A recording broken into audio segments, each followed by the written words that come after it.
What is up, you lovely people? Today I would like to talk about the current situation of the sticker market and where I see its future. We're approaching the end of the second month since the evil genius started skyrocketing in price. Just this morning it had reached 185 euros on the Steam market. Exactly 30 days ago it had just about reached 25 euros. Most people, including Rick the G, who is well known in the community, had sold their supplies a long time ago, thinking they are able to make a quick profit of a pump and dump scheme we had seen many times over the years. Now there is no way of any of us knowing what potential set stickers may reach. But the whole situation had shown us one important thing once again.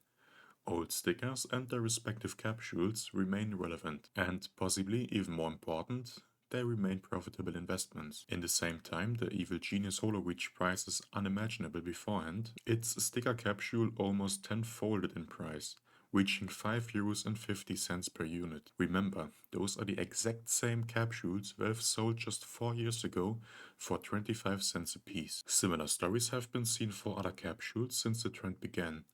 The contender capsule of the Antwerp Major reached 1 euro a unit, and for a short time even the contender capsule of the Shanghai Major reached 1 euro and 50 cents a unit. Unless you hit an extremely lucky jackpot like a few selected people did by picking up massive amounts of stickers at a low price, that ended up getting key targets of the current market pump, your safest bet is and will always be sitting on a decent amount of sticker capsules. They come at a low price of just 25 cents a unit, although you will be able to pick them up on third-party websites for just around 20 cents a unit if you're patient enough, meaning you can pick up a high number for relatively little money invested. Now, instead of betting your money onto a single item that usually comes at a high price per piece and has a low chance of getting subject to a market pump, you're basically buying into a whole portfolio of stickers, where you will profit from any of the contained stickers jumping in price.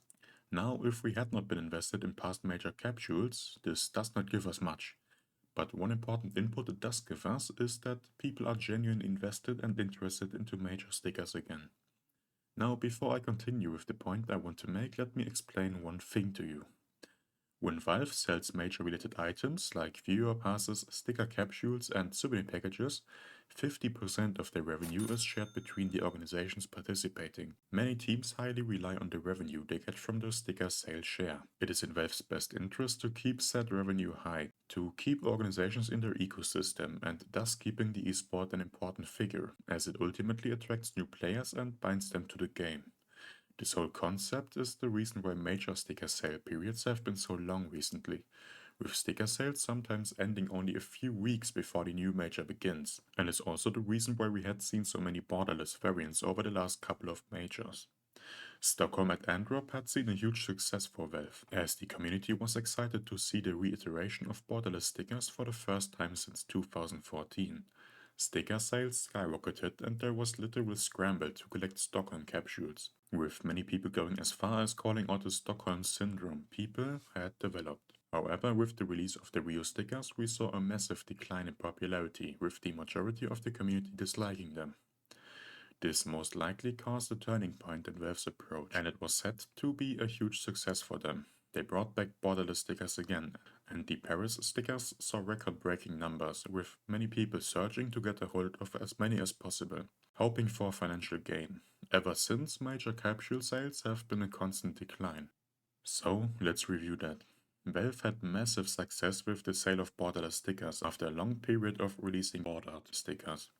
They then tried the borderless variant, which failed miserably, to then go back to the borderless approach and find massive success again.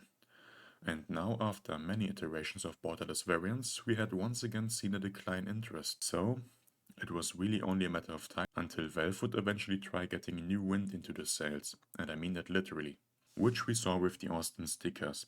Although you can obviously argue that they're a compromise, as they feature both a border but can also be scraped into a borderless sticker. And just now, probably the biggest hype surrounding the sticker market yet surges. We obviously can't really tell why that is, but we can definitely assume people are having renewed hopes in sticker capsules and solid investments, and will therefore expect to see a surge in sticker capsule sales once more. That is ultimately why I think some of the latest borderless variants could see a prominent future, because in my honest opinion, I'm expecting Valve to renew their strategy once more, and finally rely on more variation. for the upcoming sticker designs. The downward trend of sales during the latest borderless iterations and the renewed hype during the current sale of bordered variants are huge indicators for me personally. So what exactly does that mean for us? Well, I already own a few hundred Antwerp capsules, but I will definitely be looking to pick up a few more once the current hype calms down and prices reach more humane levels again. I'm especially looking at Shanghai capsules, as they not only feature a borderless design but also a unique holo effect and still hold relatively low prices compared to other options. If Paris hits a low of 8 to 9 cents again, I'm even willing to pick up a few of those as well. Regarding Austin, I already mentioned in the last video that I'm honestly expecting a repeat of Paris, with a huge oversupply ultimately plummeting prices.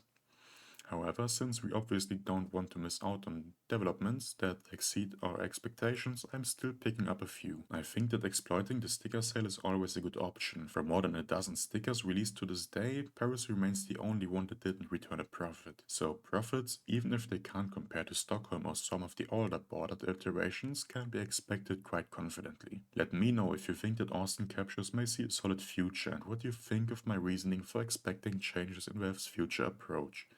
Please remember that this is just speculations and Valve may very well head a different direction. Only invest what you can afford to lose and in what you firmly believe in. That concludes today's video and I would like to thank you all for watching and I will see you guys again very soon.